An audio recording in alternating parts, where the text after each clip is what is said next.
नमस्कार मित्रों, स्वागत है आप सभी का स्प्रिंग अप यूट्यूब चैनल। दोस्तों, इस वीडियो में बात करेंगे जो आपके हिंदी व्याकरण एवं रचना प्रबोध नाम से बुक चलती हैं क्लास 9 से 12 के लिए, और वो राजस्थान बोर्ड में चलती हैं। और वो उसको जो एडिशन है 2019-20 का हम कर रहे हैं। और स्पेशल आप अगर रेट का एग्ज़ाम दे रहे हैं तो स्पेशल आपको बहुत ही बेनिफिशियल रहेगा ये कि अगर आपका लैंग्वेज हिंदी अगर फर्स्ट या सेकंड में रहा है।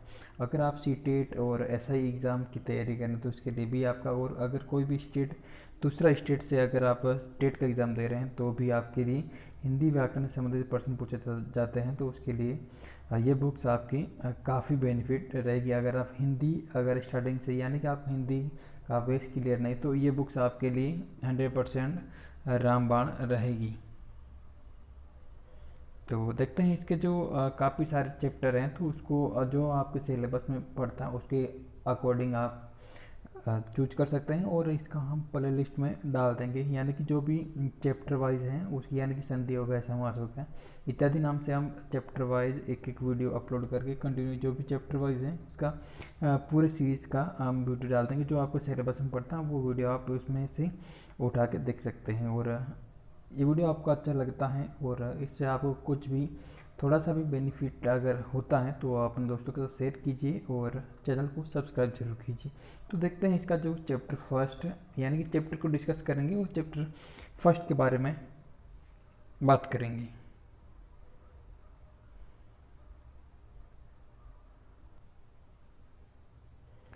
दोस्तों, इसका जो फर्स्ट चैप्टर है वो है आपका व्याकरण, भाषा व्याकरण एवं लिपि का परिचय। इसमें आपका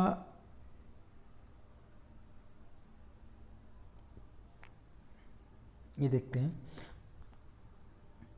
मानव जाति के विकास के सुदीर्घ इतिहास में सर्वाधिक महत्व संप्रेषण के माध्यम का रहा है, और वो माध्यम है भाषा।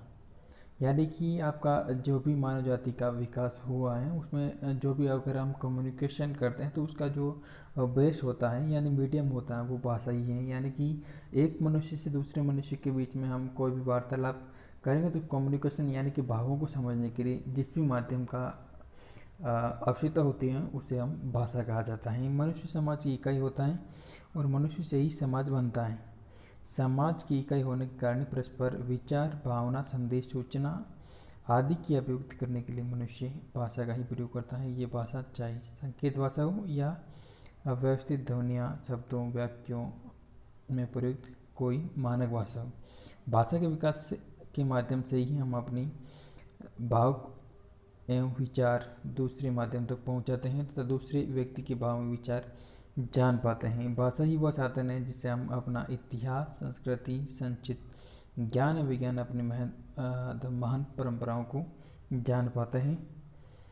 और संसार में संस्कृत, हिंदी, अंग्रेजी, बांग्ला, तेलुगु, मूल उड़िया और फ्रेंच इतालवी जैसे अनेक भाषा हैं। भाषा अनेक भाषा भाषी देश हैं तथा अनेक बोलियों भाषाओं से मिलकर भारत राष्ट्र बना है। हमारी संस्कृत हमारी भारतीय भाषाओं की सूत्र भाषा है। वर्तमान में हिंदी हमारी राजभाषा, राजकार्य की भाषा है।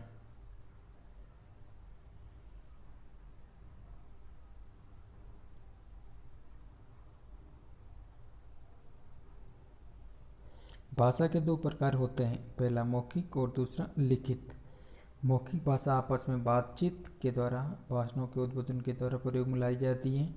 लिखित भाषा लिपि के माध्यम से लिखकर प्रयोग में लाई जाती है। यह भी भाषा भौतिक जीवन के पदार्थों, मनुष्य के व्यवहार व चिंतन की अभिव्यक्ति के साधन के रूप में विकसित हुई है, जो हमेशा एक सी नहीं रहते हैं, अपितु उसमें दूसरी बोलियों, भाषाओं से, संपर्क भाषाओं से शब्दों का आदान प्रदान होता रहता है। जीवन के प्रति रागात्मक संबंध भाषा के माध्यम से ही उत्पन्न होता है। किसी सभ्य समाज का आधार उसकी विकसित भाषा को ही माना जाता है। हिंदी खड़ी बोली ने अपने शब्द भंडार का विकास दूसरी जनपदीय बोलियों, संस्कृत तथा अन्य समकालीन विदेशी भाषाओं में शब्द भंडार के मिश्रण से किया है। किंतु हिंदी के व्याकरण के विविध रूप अपने ही रहे हैं। हिंदी में अरबी, फारसी, अंग्रेजी आदि विदेशी भाषाओं के शब्द प्रयोग के आधार पर तथा व्यवहार के आधार पर आकर समाहित हो गए हैं। भाषा स्थायी नहीं होती, उसमें दूसरी भाषा के लोगों के संपर्क में आने से परिवर्तन होते रहते हैं। भाषा में यह परिवर्तन धीरे धीरे होता है और इन परिवर्तनों के कारण नई भाषाएं बनती हैं। इसी कारण संस्कृत, पाली, प्राकृत, अपभ्रंश आदि के क्रम में ही आज की हिंदी और राजस्थानी, गुजराती, पंजाबी, हिंदी, सिंधी, बंगला, उड़िया, असमिया, मराठी आदि अनेक भाषाओं का विकास हुआ है। बात करते हैं कि भाषा के भेद के बारे में। जब हम आपस में बातचीत करते हैं तो मौखिक भाषा का प्रयोग करते हैं तथा पत्र, लेख, पुस्तक, समाचार पत्र इत्यादि में लिखित भाषा का प्रयोग करते हैं। विचार को संग्रह ही हम लिखित भाषा में करते हैं। पहला है मौखिक और दूसरा है लिखित। मूलतः सामान्य जनजीवन में बातचीत में मौखिक भाषा का प्रयोग होता है। इसे प्रयत्नपूर्वक सीखने की आवश्यकता नहीं होती, बल्कि जन्म के बाद बालक द्वारा परिवार और समाज के संपर्क तथा परस्पर संप्रेषण व्यवहार के कारण स्वाभाविक रूप से ही मौखिक भाषा सीखी जाती है। जबकि लिखित भाषा की वर्तनी और उसी के अनुरूप उच्चारण प्रयत्नपूर्वक सीखना पड़ता है। मौखिक भाषा की ध्वनियों के लिए स्वतंत्र लिपि चिन्हों के द्वारा ही भाषा का निर्माण होता है। भाषा और बोली।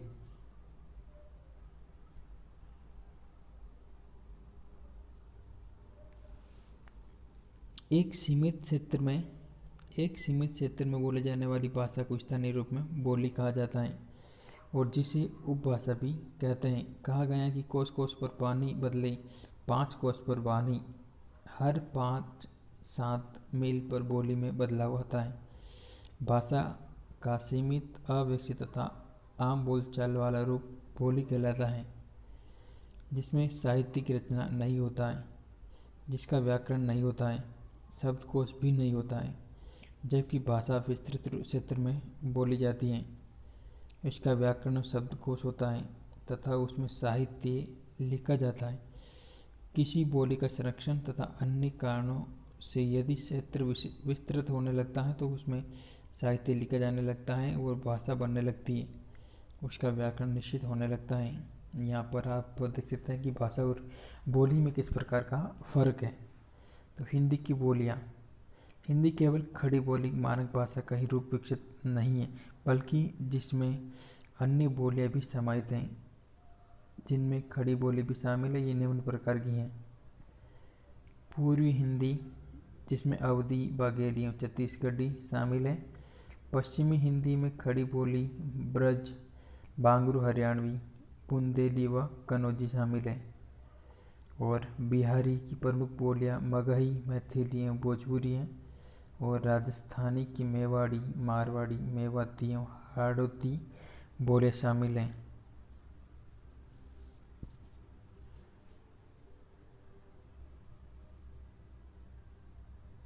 कुछ विद्वान मालवी, ढूंढाड़ी एवं बागड़ी को भी राजस्थानी की अलग बोलियां मानते हैं। पहाड़ी की गढ़वाली, कुमाऊनी, मंडियाली बोलियां हिंदी की बोलियां हैं।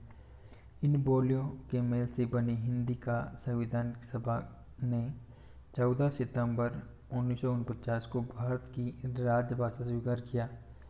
विभिन्न बोलियों के मेल से बनी हिंदी की भाषाई विविधता के कारण हिंदी के क्षेत्रीय उच्चारण की विविधता पाई जाती है। हिंदी भाषा और व्याकरण। हिंदी व्याकरण हिंदी भाषा को शुद्ध रूप से लिखने और बोलने संबंधी नियमों की जानकारी देने वाला शास्त्र है। किसी भाषा को जानने के लिए उसके व्याकरण को जानना बहुत ही आवश्यक होता है। हिंदी की विभिन्न ध्वनि, वर्ण, पद, पदांश, शब्द, शब्दांश, वाक्य, वाक्यांश आदि का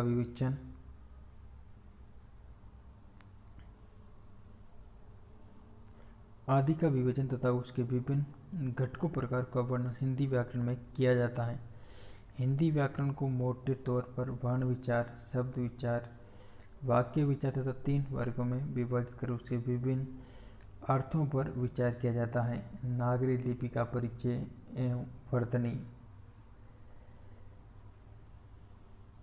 भाषा की ध्वनियों को जिन लेखन चिन्हों में लिखा जाता है उसे लिपि कहा जाता है, अर्थात किसी भी भाषा के मौखिक ध्वनियों को लिखकर व्यक्त करने के जिन वर्तनी चिन्हों का प्रयोग किया जाता है वह लिपि कहलाती है। यहाँ पर देख सकते हैं आप, भाषा की ध्वनियों को जिन लेख चिन्हों में लिखा जाता है उसे लिपि कहा जाता है। संस्कृत, हिंदी, मराठी, कोंकणी, गोवा, नेपाली आदि भाषाओं की लिपि देवनागरी है। इस प्रकार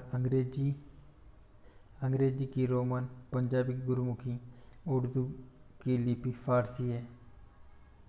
भारत सरकार के अधीन केंद्रीय हिंदी निदेशालय में अनेक भाषाविदों, पत्रकारों, हिंदी सेवा संस्थानों तथा विभिन्न मंत्रालय के प्रतिनिधियों के सहयोग से हिंदी की वर्तनी का देवनागरी में एक मानक स्वरूप तैयार किया है, जो सभी हिंदी प्रयोक्ताओं के लिए सामान्य रूप से मान्य है।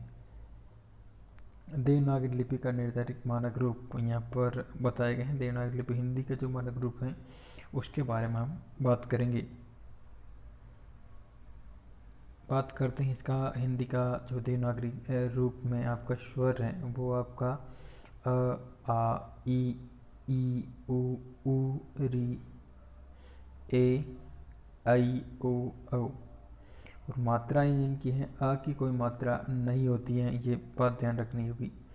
और देखिए जो आ है इसकी मात्रा यहाँ पर ये दी गई है, और ई की मात्रा है वो इस प्रकार, और जो बड़ी ई का ई है उसके इस प्रकार है। और ऊ, जो छोटा ऊ, ये बड़ा ऊ, और बाद में रिकार की ये मात्रा, यानी कि जो ये री है इसकी मात्रा ये होती है। और जो एक ए है यहाँ पर एक ही ये, और जो आई है उसके लिए इस प्रकार की, और जो ओ है उसके लिए ये, और औ है उसके लिए इस प्रकार की मात्रा रखी गई है।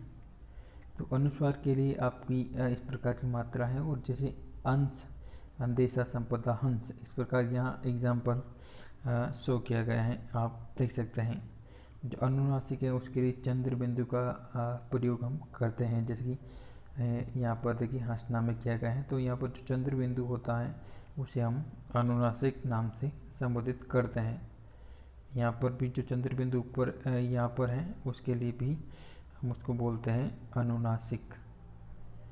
और बाद में विसर्ग की बात करते हैं तो ये इस प्रकार अह ऐसे लिख के जो इसको हकार रूप से इसका जो ह वर्ण होता है उसकी समान इसकी ध्वनि प्रतीत होती है। तो आप देख सकते हैं विसर्ग का यह पर विसर्ग।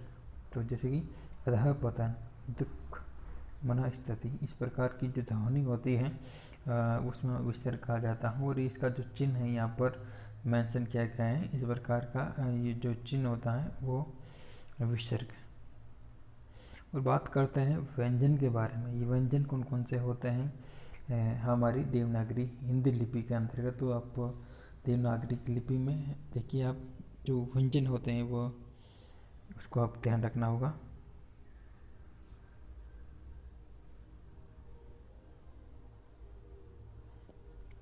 क, ख, ग, ग, घ, च, छ, च, ञ, ट, ठ, ड, ढ, ढ, ये ढ, ण, त, थ, त, ध, न, प, फ, ब, भ, म, य, र, ल, व, स, ह।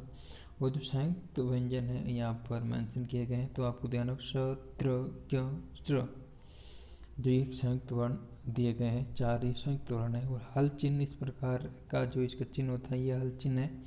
और जैसे प्रहलाद, ये हल चिन्ह देख ह में आया नीचे मेंशन है ना, वो ये देखिए यहाँ पर जो हल चिन्ह है ये पट्टा में ये हल चिन्ह है, और अपराह्न में हकार के नीचे जो है ये हल चिन्ह है। ग्रहित स्वर कौन कौन से होते हैं, तो आपको किस प्रकार होता है, तो इस प्रकार जो वर्ण होता है वह ग्रहित स्वर उसको कहा जाता है। गृहीत व्यंजन कौन कैसे हैं, जैसे कि देखिए ये गृहीत व्यंजन के रूप में इनको लिखा जाता है। तो ये गृहीत व्यंजन के अंतर्गत काउंट होते हैं। देखिए क से नीचे ऐसे करके लिखा जाता है, और ख ऐसे, ग, ज और फ ऐसे ऐसे करके इनके नीचे ऐसे बिंदी टाइप का लिखा जाता है। तो ये ग्रहित व्यंजन हो गए। अंग्रेजी भाषा में ग्रहित स्वर देखिए, अंग्रेजी भाषा से ग्रहित भाषा में ग्रहित स्वर इस प्रकार का, जैसे कि लिखते हैं ना, डॉक्टर, कॉटेज, कॉलेज, जो अंग्रेजी भाषा से ही है, स्वर इस प्रकार का लिया गया है। फारसी से ग्रहित ध्वनियाँ, तो बात करते हैं फारसी से ली गई ध्वनियाँ, और वहाँ पर जैसे गरीब, गजल, फन, कोम, खत, ये फारसी से ली गई ध्वनियाँ पुनः याद रखने योग्य है। यह इम्पोर्टेंट बात आपको रखनी होगी ध्यान। हम अपनी भाषा एक दूसरे को भाषा के माध्यम में ही कहते हैं। भाषा के दो रूप होते हैं,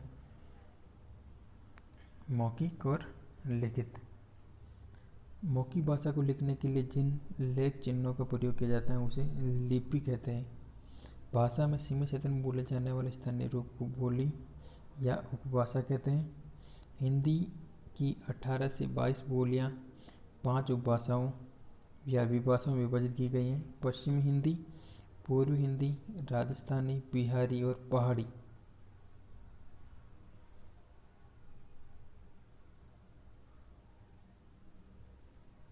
भाषा को शुद्ध लिखने व बोलने संबंधी जानकारी देने वाले शास्त्र को व्याकरण कहते हैं। हिंदी भाषा की लिपि देवनागरी है। और इस प्रकार इसका आज एक चैप्टर जो हमने कंप्लीट किया, और बात करेंगे इसका जो नेक्स्ट चैप्टर है नेक्स्ट वीडियो में। तो मिलते हैं नेक्स्ट वीडियो में। और जो भी अगर आप इसके कंटिन्यू वीडियो हिंदी के जो भी नवीन हिंदी से संबंधित आपके वीडियो है, कंटिन्यू इस प्लेलिस्ट में हम डाल देंगे। जो टॉपिक पर आपका जो सिलेबस में आता है तो उसके हिसाब से आप कंटिन्यू इसको देख सकते हैं। और अन्यथा आप उसको कवर नहीं कर पाएंगे, एक ही वीडियो में काफ़ी लंबा हो जाएगा। इसलिए हम इसका छोटे छोटे पार्ट्स में खूब सारे वीडियो, यानी कि जो भी टॉपिक वाइज हैं उसको कवर करवा देंगे। तो आप एग्ज़ाम के ओरिएंटेड से आपको एग्ज़ाम के जो भी आपका जो भी पॉइंट आपके, यानी कि टॉपिक जो आपके सिलेबस में है, यानी कि संधि है, समास है, किस प्रकार का जो टॉपिक पढ़ते हैं, तो उसके हिसाब से आप डायरेक्ट वो लिस्ट खोल के डायरेक्ट उसमें से जो आपके टॉपिक पढ़ते हैं उसमें से आप देख सकते हैं। तो मिलते हैं फिर नेक्स्ट वीडियो में एक नए अपडेट के साथ। जय हिंद, जय भारत।